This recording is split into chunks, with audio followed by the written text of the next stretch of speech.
আসসালামু আলাইকুম। দেশ এবং দেশের বাইরে থেকে যারা আমার ভিডিওটি দেখছেন সকলকে আন্তরিক শুভেচ্ছা এবং অভিনন্দন। তো বরাবরের মতোই আছি প্রজেক্ট থেকে এবং আপনাদেরকে দেখাচ্ছি আমার প্রজেক্টের লাস্ট আপডেট। এই যে জমি গাড়া হয়ে গেল আজকে, ইনশাল্লাহ ধান রোপণ করা হয়ে গেছে। আলহামদুলিল্লাহ, আল্লাহ তাআলা সব কিছুই আস্তে ধীরে ক্রমান্বয়ে করার তৌফিক দান করতেছেন, এজন্য মহান রব্বুল আলামিনের দরবারে লক্ষ কোটি শুকরিয়া। তো আমি হাইব্রিড জাতের ধান লাগিয়েছি এখানে, কেননা এই জমিগুলো যেহেতু বছরে একবার ধান আবাদ হয়, তো সেহেতু মাটির উর্বরতা শক্তি ইনশাল্লাহ মোটামুটি অনেক ভালো। এবং সেক্ষেত্রে যে অন্যান্য ধানগুলো দিলে আসলে মানে হেলে পড়ে যায় একটা সময় এসে এবং বাতাসে, এবং এই কারণে আসলে হাইব্রিড ধান দেওয়া। তাছাড়া আমার যেহেতু এই ধানগুলোকে আমি খাওয়ার কাজে ব্যবহার করব না, সেল করব, তো এই জন্য মোটা হলেও ইনশাল্লাহ কোনো সমস্যা নেই। তো এই দেখেন, আপনারা দেখতে পাচ্ছেন আসলে জমিতে ধান রোপণ করা হয়ে গেছে। যদিও আমি একটু লেট করে ফেললাম, আরও হয়তো 5, 7, 10 দিন আগে আমার ধানের চারাগুলো লাগানো উচিত ছিল, কিন্তু আমার কাজগুলো শেষ না হওয়ায় বা কাজগুলো চলমান থাকায় আমি পারছি না।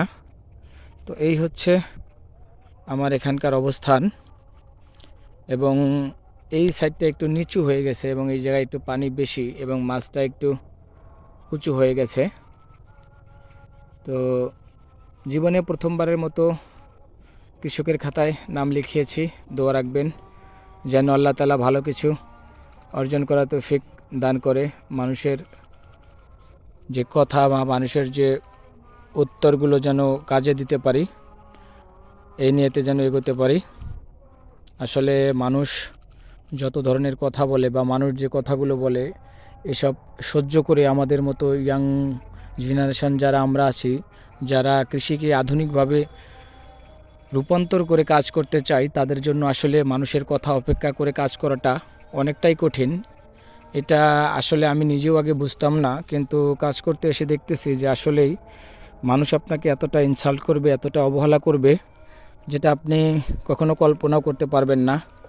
শেষ পর্যন্ত আপনার জন্য একটি শব্দ নির্ধারিত হয়ে যাবে, সেটা হচ্ছে পাগল।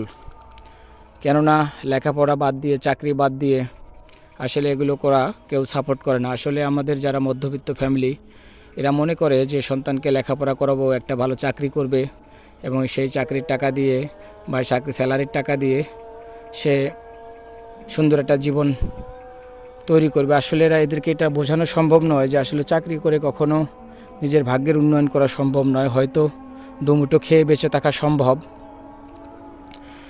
কিন্তু পরিবারের কাছে ওটাই অনেক মূল্যবান। কেননা আমার কাছে এখন মনে হয় পরিবার সন্তানের পেছনে যেটা ইনভেস্ট করে বা যেটা লেখাপড়ার পেছনে বা যেটাই করুক না কেন, তাদের উদ্দেশ্য হয়তো থাকে যে সন্তান একটা ভালো চাকরি করে তাদেরকে সেই টাকাটা উসুল করবে, এটাই থাকে হয়তো উদ্দেশ্য। কারণ তা না হলে পরিবার এরকম করা উচিত নয়। আর আমি সকল পিতামাতাদেরকে বলতে চাই যে আসলে সন্তান ওই ওই জায়গা থেকে সন্তানকে কখনোই লেখাপড়া করাবেন না যে সন্তান বড় হয়ে আপনাকে চাকরি করেই টাকা ইনকাম করে দেবে। এই চিন্তাধারা যদি আপনার থাকে, তাহলে আমি বলবো আপনি আপনার সন্তানের লেখাপড়া এখনই বন্ধ করে দেন। কেননা আপনি যদি মনে করেন যে আপনার সন্তান লেখাপড়া করাচ্ছেন, লেখাপড়া করে চাকরি করে আপনাকে সেই টাকা বা সেই অর্থ আপনাকে আবার ফেরত দিবে বা আপনাকে সেটা রিটার্ন করবে, এটা আসলে একান্তই ভুল ধারণা বা ভুল জায়গা থেকে আপনারা করিয়ে থাকেন। আসলে লেখাপড়ার উদ্দেশ্যই হচ্ছে স্বশিক্ষায় শিক্ষিত হওয়া এবং নিজের মেধাকে কাজে লাগিয়ে সে যে যে কাজ পারে সেই কাজেই তাকে শ্রম দেওয়া উচিত। কারণ আমি যেটা পারি না সেখানে শ্রম দিয়ে আমার কোনো লাভ নেই। দেখতে পাচ্ছেন এখানে কিছু অতিরিক্ত ধানের চারা রাখা হয়েছে। কেননা এগুলো এখানে রাখার কারণ হচ্ছে, যদি বাই চান্স আমার কোনো ধানের চারা বা ধানের নষ্ট হয়ে যায় বা কোনো একটা ক্ষতি হয়ে যায়, সেক্ষেত্রে আমি এখান থেকে এটা নিয়ে সেটা পূরণ করতে পারবো। এই উদ্দেশ্যেই মূলত এগুলো রাখা হয়। আর আরেকটা বিষয় হচ্ছে, এদিকে দেখতে পাচ্ছেন যে